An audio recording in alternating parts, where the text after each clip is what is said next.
Hello students, good morning. तो हम बात कर रहे थे, पता होगा आपको, टॉपिक चैप्टर फर्स्ट है विद्युत क्षेत्र।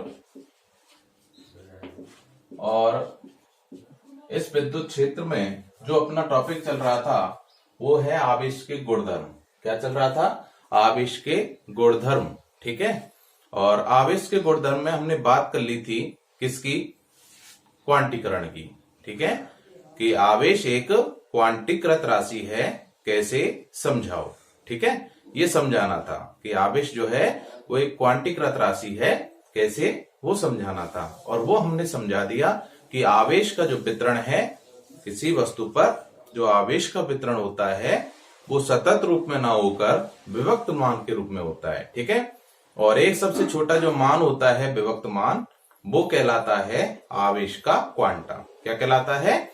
आवेश का क्वांटा। और आवेश जो है वो कैसी राशि कहलाएगी? क्वांटीकृत राशि कहलाती है। ठीक है, तो यहां तक हमने कंप्लीट कर लिया था और इस पर आधारित हम क्वेश्चंस भी सॉल्व कर चुके थे। ठीक है, फिर हमने देखा कि क्वेश्चन एक हमने सॉल्व किया था और मैंने ये भी बोला था आपसे कि इस पर आधारित हमें और भी क्वेश्चन सॉल्व करेंगे। ठीक है, तो और भी क्वेश्चन देखते हैं। तो जो महत्वपूर्ण क्वेश्चन है, इंपॉर्टेंट क्वेश्चन है, वो कौन सा है वो सुनना ध्यान से। जैसे क्वेश्चन पूछा जाता है, बहुत इंपॉर्टेंट क्वेश्चन है। क्वेश्चन क्या है कि एक कूलाम आवेश में इलेक्ट्रॉन्स की संख्या ज्ञात करो। ठीक है, कि एक कूलाम आवेश में कितने इलेक्ट्रॉन्स होते हैं, उन इलेक्ट्रॉन्स की संख्या हमें क्या करनी है? ज्ञात करनी है। ठीक है, तो एक कूलाम आवेश में इलेक्ट्रॉन्स की संख्या ज्ञात कीजिए, ये अपना रहा क्वेश्चन। ठीक है, तो करें सॉल्व। तो अपने पास क्या था वही क्वांटीकरण सिद्धांत से कि हम जानते हैं कि किसी वस्तु पर जो आवेश की मात्रा है वो होती है Q बराबर प्लस माइनस NE, है ना। N का जो मान है वो प्लस माइनस नहीं होता, E का मान प्लस माइनस होता है। ठीक है, ये ध्यान रखना है। तो आंसर लिखते हैं इसका। सूत्र Q बराबर N into plus minus E से हमें निकालना है किसका मान? N का मान निकालना है। ये N जो है यहाँ पर इलेक्ट्रॉन्स की संख्या कहलाती है। ठीक है, अब ये देखना कि Q का जो मान है वो कैसा है? पॉजिटिव मान है, तो यहां भी E हम क्या लेंगे? पॉजिटिव लेके चलेंगे। ठीक है, अतः या फिर हम लिख देते हैं पहले, चूंकि दिया है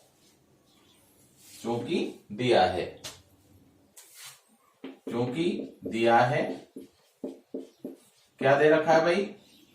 एक कूलाम किसका मान है? आवेश का। तो Q बराबर दे रखा है हमें 1 कूलाम। ठीक है, और E का मान कितना होता है? E बराबर होता है 1.6 गुणा 10 की घात माइनस 19 कूलाम। E बराबर क्या होता है? 1.6 गुणा 10 की घात माइनस 19 कूलाम होता है। क्लियर सबके? ठीक। अच्छा, अब पूछ रहा है वो N का मान, तो सूत्र में रख दो मान रखने पर क्या होगा? एक कूलाम है, कूलाम आवेश का मात्रक होता है, बराबर N इंटू 1.6 गुणा 10 की घात माइनस 19। ठीक है भाई, तो यहां से क्या आ जाएगा? या N बराबर आ जाएगा 1/1.6 गुणा 10 की घात माइनस 19। ठीक है, क्या होगा? या N बराबर हो जाएगा, पॉइंट हटा दो यहां से, एक जीरो ऊपर बढ़ा दी, 10/16 गुणा 10 की घात ऊपर जाएगा माइनस 19, तो हो जाएगा प्लस 19। ठीक है, अब 16 का भाग 10 में नहीं जा रहा, तो हमने क्या किया? इससे एक जीरो उधार ले लो, तो N बराबर आ जाएगा 100/16 गुणा 10 की घात 18 बची। कितनी बची? 18। ठीक है, 16 का भाग लगाओ इसमें, तो N बराबर आ जाएगा कितना? 16 का भाग लगाओ, 16 एकम 16 और 16 पंजे 80 और 16 छिक्की 96, तो 16 छिक्की 96 दशमलव बचा कितना? 4। 16 दूना 32 और बचा कितना 8 और 16 पंजे 80। ठीक है, पॉइंट लगा दिया, इंटू 10 की घात 18। ये आ गया इलेक्ट्रॉन्स की संख्या। ध्यान रखना पीछे कुछ भी नहीं लिखना। एन का मान जो है वो एन क्या है, यहाँ पर संख्या है केवल, और संख्या का कोई मात्रक नहीं होता। ठीक है, संख्या का कोई भी मात्रक नहीं होता। क्लियर हो गया होगा। तो एन बराबर जो आया वो 6.25 गुणा 10 घात 18 आया। अब यहां एक समस्या आ गई साहब, क्या कि समस्या ये है कि मैंने ये बोला था कि जो एन का मान है वो कैसा आना चाहिए, पूर्ण संख्या आना चाहिए, है ना, पूर्ण आना चाहिए। लेकिन यहां 6.25 आ रहा है, 6.25 आ रहा है। क्या इतना आवेश संभव है, सॉरी क्या इलेक्ट्रॉन्स की जो संख्या है वो पॉइंटों में आ रही है, तो क्या किसी वस्तु पर 1 कूलम आवेश संभव है? सोचना, ध्यान से समझना, है ना। क्या कंफ्यूजन है अपने दिमाग में, ये रहता है, इसलिए मैं बता रहा हूं कि सब यहां पॉइंटों में संख्या आ रही है ना। लेकिन इसको कोई नहीं देखता कि 10 की घात 18 लग रहा है ना। तो जब 10 की घात 18 का जब इसमें गुणा करूंगा तो पॉइंट तो गायब हो जाएगा। 10 की घात 18 का मतलब है कि 1 के आगे 18 जीरो। ठीक है, और उसका जब मैं इसमें गुणा करूंगा, प्लस है, ध्यान रखना, प्लस है, प्लस 18। तो जब इसका 6.25 में गुणा करूंगा तो पॉइंट हट जाएगा, है ना। या फिर मैं यहां से 2 जीरो डाल लेके इसमें गुणा कर दूं तो आ जाएगा 625 गुणा 10 की घात 16, है ना। तो इसका मतलब पॉइंट नहीं आ रहा। एन का जो मान है एक पूर्ण संख्या आ रही है। क्या आ रही है, एक पूर्ण संख्या। तो इसका मतलब वस्तु पर 1 कूलम आवेश संभव होता है। ठीक है, समझ में आ गया होगा सबके, है ना। तो इसका एक बार स्क्रीन शॉट ले लो, फिर आगे चलते हैं भाई।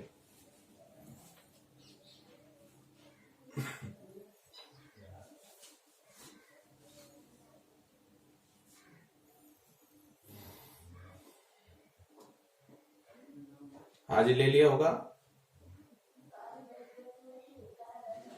चलो ठीक है, मिटा देता हूं ये।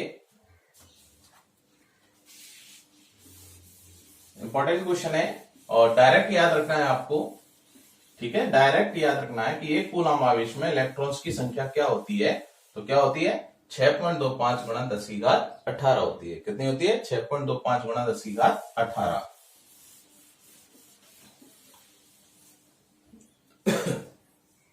अब जैसे मान चलो क्वेश्चन है कि यदि किसी पिंड से, या फिर हम ये बात करें कि यदि किसी पिंड से 1 सेकंड में 10 की घात 8 इलेक्ट्रॉन दूसरे पिंड पर स्थानांतरित होते हैं। ठीक है, क्वेश्चन यह है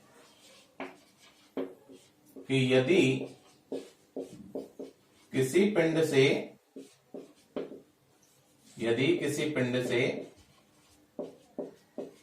10 की घात 8 इलेक्ट्रॉन, 10 की घात 8 इलेक्ट्रॉन, चलो 8, हाँ चलो 8 ही लिख लो, 8 इलेक्ट्रॉन दूसरे पिंड पर स्थानांतरित होते हैं, दूसरे पिंड पर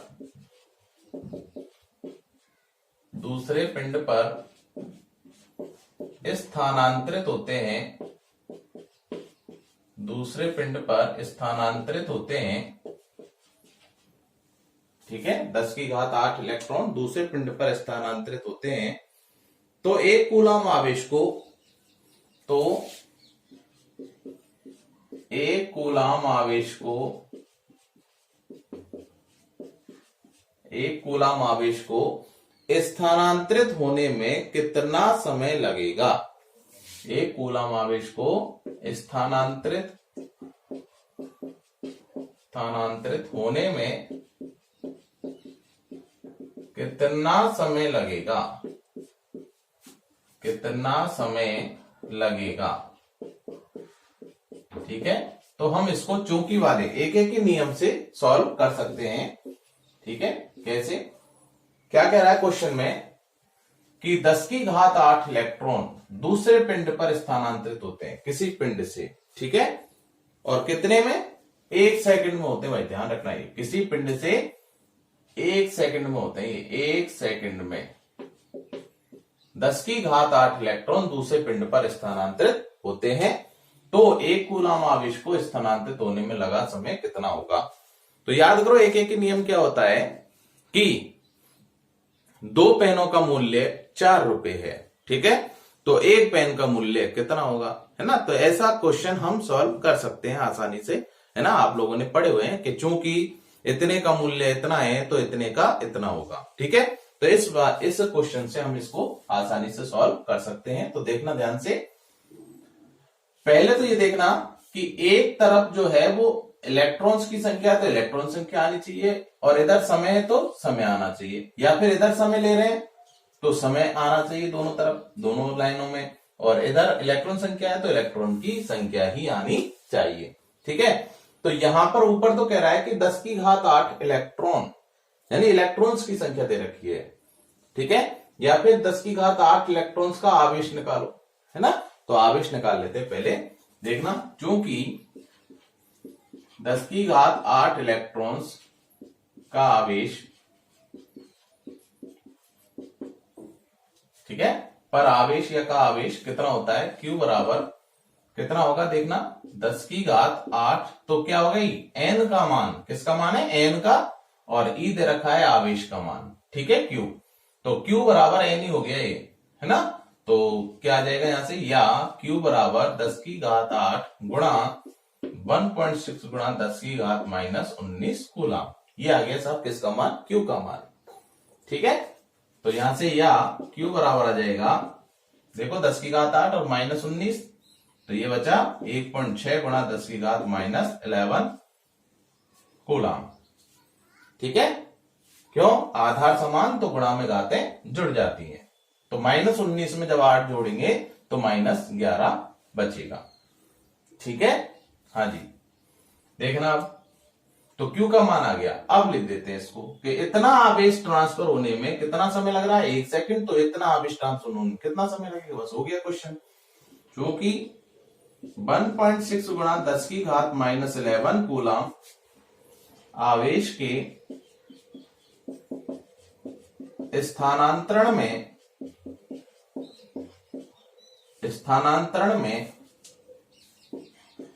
लगा समय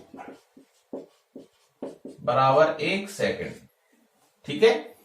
इसलिए 1 कूलम आवेश के स्थानांतरण में लगा समय t बराबर कितना, 1 बटे इसका भाग लगेगा 1.6 गुणा 10 की घात -11 इंटू 1, ऐसे तो होता है, ठीक है। तो 1 बटा 1 कूलम आवेश स्थानांतरण में लगा समय कितना आ गया, 1/1.6 गुणा 10 की घात -11। तो यहां से आंसर आ जाएगा अपना, समय t बराबर, ऊपर ले जाओ -11 को, +11 हो गया, 1.6 हो गया, ठीक है। तो कितना आ जाएगा यहां से, या t बराबर, वही पॉइंट हटाएंगे, ऊपर 0 बढ़ाएंगे, और 1 0 इससे उधार ले ली, बट्टे कितना हो गया 16, और ये आ गया 10 की घात 10, ठीक है। 16 का भाग लगाएंगे तो ये आ जाएगा 6.25 गुणा 10 की घात 10 सेकंड, ये आंसर आएगा, ठीक है। तो कितना समय लगेगा भाई इसको, कि 6.25 गुणा 10 की घात 10 सेकंड लगेगा, किसको, 1 कूलम आवेश को स्थानांतरण में इतना समय लगेगा। बात समझ में आ गई होगी, ठीक है। और इसको एक बार अच्छे से देख लो गहराई से, और इसका स्क्रीनशॉट ले लो, फिर आगे चलते हैं भाई। बाकी किताब के क्वेश्चन आप लोग खुद करके देखना, जो भी क्वेश्चन नहीं होता है तो आप लोग मेरे तक सूचना पहुंचा सकते हो भाई।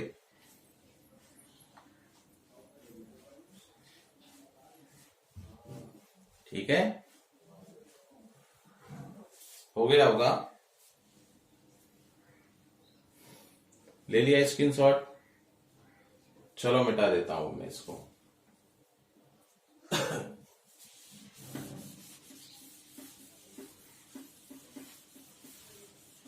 आगे बात करते हैं।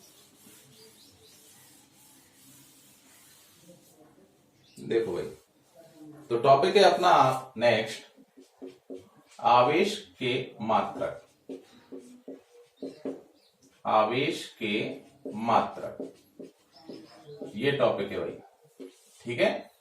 क्वेश्चन यहां से भी आता है, आवेश के मात्रक, कि आवेश के, पहली बात तो आवेश का जो मात्रक है वो क्या होता है, कूलाम होता है। क्या होता है, कूलाम होता है, ठीक है।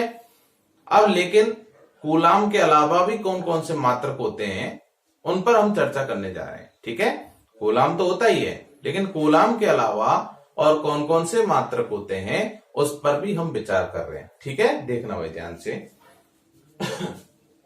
कि आवेश का जो एसआई पद्धति में मात्रक होता है, एसआई पद्धति आप लोगों को पता ही होगा, है ना। पद्धति क्या होती है, जैसे 3 पद्धतियां होती हैं मुख्यतः ब्रिटिश पद्धतियां। एक तो होती है एमकेएस पद्धति, एक होती है सीजीएस पद्धति और एक होती है एफपीएस पद्धति। ठीक है, एमकेएस का मतलब होता है एमकेएस,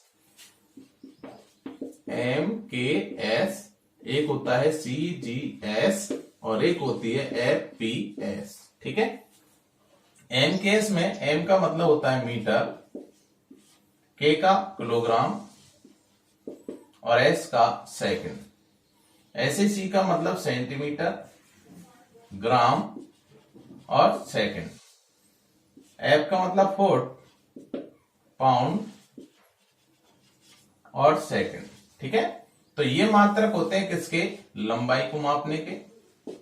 ये होते हैं किसको, द्रव्यमान का मापन करने में। और ये किसका होता है, समय का मात्रक होता है। ठीक है, तो एमकेएस पद्धति में लंबाई का मात्रक मीटर होता है, द्रव्यमान का किलोग्राम होता है, समय का सेकंड होता है। ऐसी सीजीएस पद्धति में लंबाई का मात्रक सेंटीमीटर होता है, द्रव्यमान का ग्राम होता है, समय का सेकंड होता है। एफपीएस पद्धति में लंबाई का फुट होता है, द्रव्यमान का पाउंड होता है, समय का सेकंड होता है। अगर इस प्रकार नापे जा रहे हैं तो ये पद्धतियां हैं। ठीक है साहब, अब जैसे मान चलो कोई पद्धति, जैसे मान चलो कोई मात्रक दे दिया है ना, जैसे किलोग्राम इंटू मीटर बट्टे सेकंड स्क्वायर दे दिया। ठीक है, ये मात्रक है। अब ये भी पता है हमें कि ये किसका मात्रक है, तो F बराबर एम ए होता है, F बराबर एम ए। तो M होता है द्रव्यमान, A होता है त्वरण और F होता है बल। तो द्रव्यमान का मात्रक किलोग्राम, त्वरण का मात्रक मीटर बटे सेकंड स्क्वायर, तो ये मात्रक कहलाता है एमकेएस पद्धति का। किसका कहलाता है, एमकेएस पद्धति का मात्रक कहलाता है। ठीक है, लेकिन ये बहुत बड़ा मात्रक हो गया है ना, तो इसका एक परवर्ती रूप रख दिया, एक छोटा नाम रख दिया। जैसे मान चलो घरों में बड़े बड़े नाम होते हैं ना, मदन मोहन मालवीय, है ना, तो मदन मोहन मालवीय का नाम रख दिया छोटा करके मोनू। क्यों, इतना बड़ा नाम नहीं बोलता, तो ऐसे इसका एक छोटा नाम रख दिया, वो क्या रख दिया, न्यूटन। क्या रख दिया, न्यूटन। ठीक है, तो इस एमकेएस पद्धति का एक परिमेयकृत शुद्ध रूप मान रख दिया, शुद्ध मान, वो क्या रख दिया, न्यूटन। तो ये न्यूटन कहलाता है एसआई पद्धति में। किसमें कहलाता है, एसआई पद्धति में। ठीक है, तो एसआई पद्धति आपके समझ में आ गई होगी क्या, कि एमकेएस पद्धति का ही एक परिमेयकृत रूप है। ठीक है, हाँ जी, तो देखना आवेश का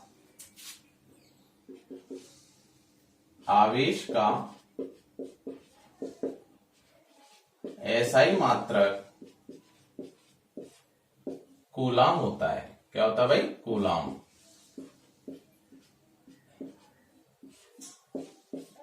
कूलाम होता है। ठीक है, ऐसे सी से व्यक्त करते हैं। तो आवेश का जो मात्रक है एसआई पद्धति में वो क्या है, कूलाम है। ठीक है भाई, अच्छा नेक्स्ट इंपॉर्टेंट, आवेश का पूछा गया है कई बार क्वेश्चन, आवेश का सबसे बड़ा मात्रक क्या है, आवेश का सबसे बड़ा मात्रक। ध्यान रखना, सबसे बड़े की बात कर रहा है, तो आवेश का जो सबसे बड़ा मात्रक है वो क्या होता है, तो आवेश का सबसे बड़ा मात्रक होता है, ध्यान रखना, फैराडे। आवेश का सबसे बड़ा मात्रक फैराडे होता है।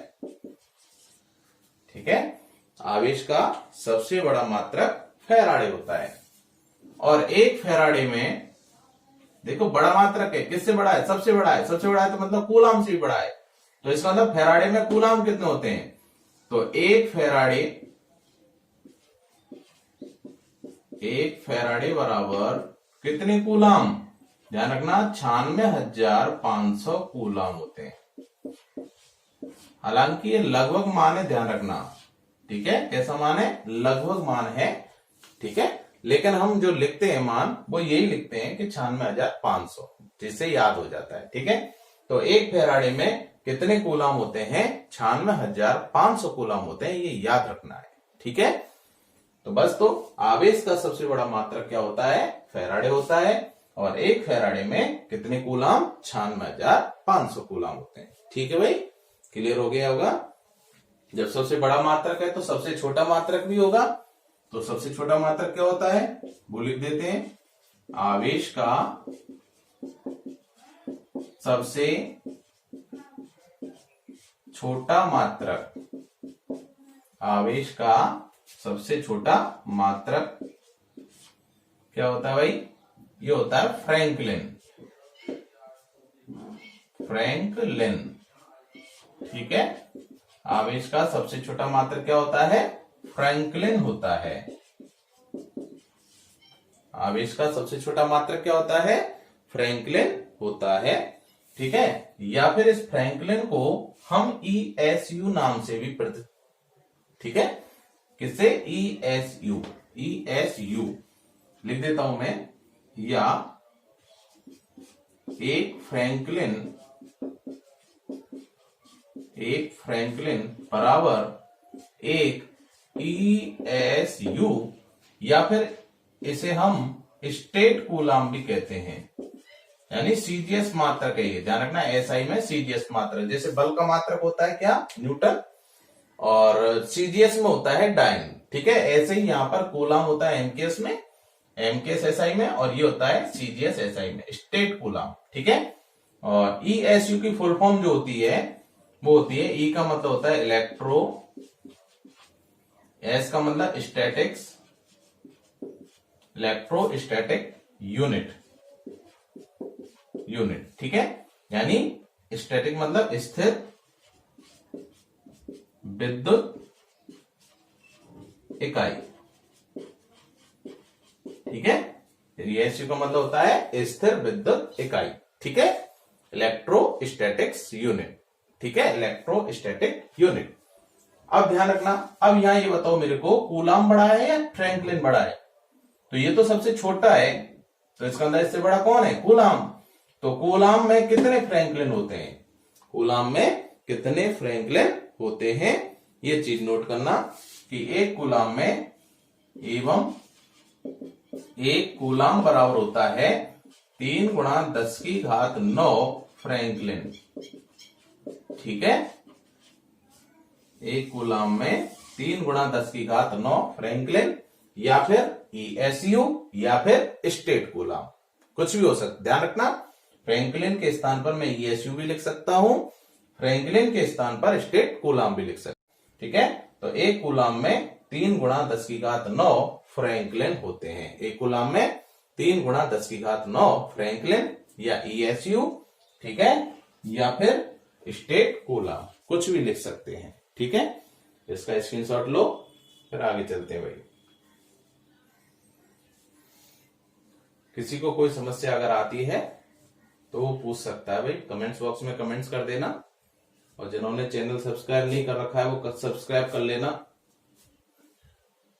वीडियो को लाइक भी कर देना, शेयर भी कर देना सभी को।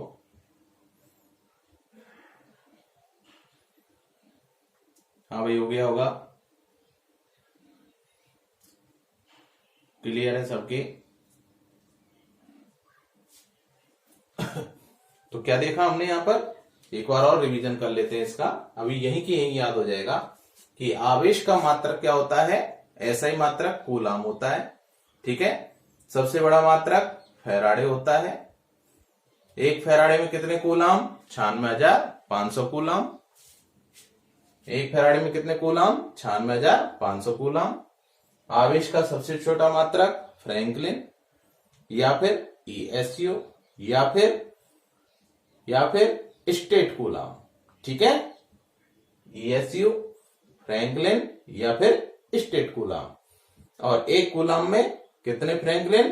3 × 10⁹ फ्रैंकलिन। ठीक है, याद हो जानी चाहिए ये सारी चीजें। ठीक, मिटा देता हूं इसको।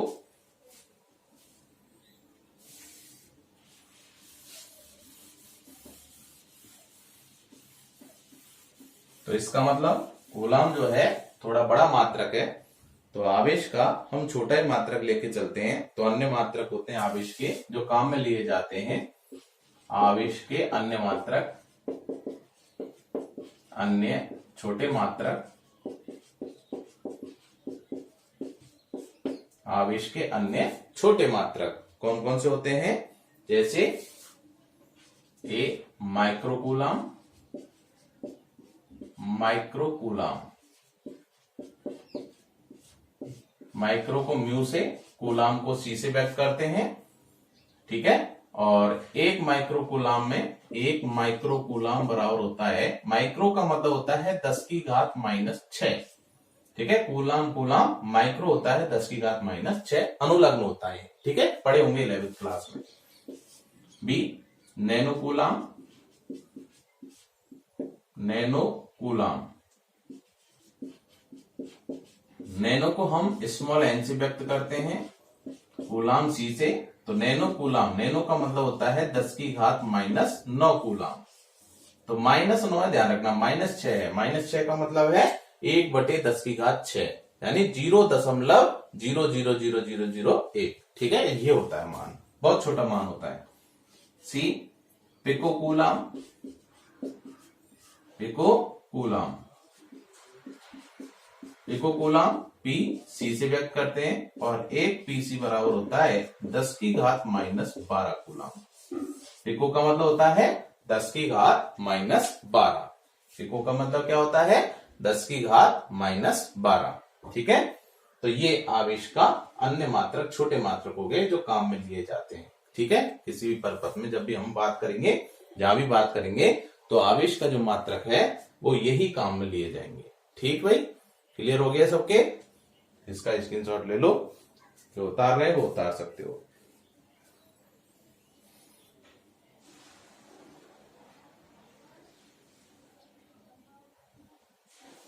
ठीक है भाई, चलो इसको मिटा देता हूं, हो गया होगा। तो अन्य छोटे मात्रक भी हो गए। अब एक व्युत्पन्न मात्रक और देख लेते हैं, नोट लगा के सुनना। चूंकि हम जानते हैं, पढ़ा हुआ है सबने, चूंकि हम जानते हैं क्या कि विद्युत धारा I बराबर क्या होता है, Q/T होता है, यानी आवेश बटे समय होता है, आवेश बटे समय, ये होती है विद्युत धारा, ठीक है। तो यहां से आवेश क्या हो जाएगा, या समीकरण से Q बराबर आ जाएगा I × T, ठीक है। और विद्युत धारा का जो मात्रक होता है वो क्या होता है, एम्पियर होता है, ठीक है। तो यहां से मैं क्या लिखूंगा इसका मात्रक, अतः समीकरण से आवेश का मात्रक, आवेश का मात्रक क्या होगा, I का मात्रक एम्पियर और समय का मात्रक सेकंड, ठीक है। तो इसका मात्रक क्या हुआ, एम्पियर इंटू सेकंड हुआ, किसका, आवेश का मात्रक एम्पियर इंटू सेकंड, ध्यान रखना। तो इसका विमा सूत्र लिख देता हूं, सूत्र से विमा सूत्र। तो विमा सूत्र कैसे लिखते हैं भाई, MLT, ठीक है, MLT की फॉर्म में लिखते हैं विमा सूत्र। क्या कहीं द्रव्यमान नजर आ रहा है इसमें, नहीं आ रहा, तो 0 घात। लंबाई नजर आ रही है क्या, नहीं आ रही, घात 0। समय है क्या, है कितना है, घात 1। आगे कौन है, एक्स्ट्रा दे रखा है, कौन, एम्पियर। तो ऐसा ही मैं एक्स्ट्रा को आगे लिख देते हैं इनके, और घात कितनी है, 1। तो ये हो गया इसका विमा सूत्र। क्या हो गया इसका विमा सूत्र, क्या हो गया, M0 L0 T1 A1। ये विमा सूत्र होता है किसका, आवेश का विमीय सूत्र होता है। क्या होता है भाई, आवेश का विमीय सूत्र। क्लियर? तो बस यहां देखा हमने कि विद्युत धारा I बराबर होता है Q/T, आवेश बटे समय, और Q बराबर हो गया I × T। तो I का मात्रक एम्पियर, समय का मात्रक सेकंड, ठीक है। विमा सूत्र हो गया M0 L0 T1 A1, ठीक है।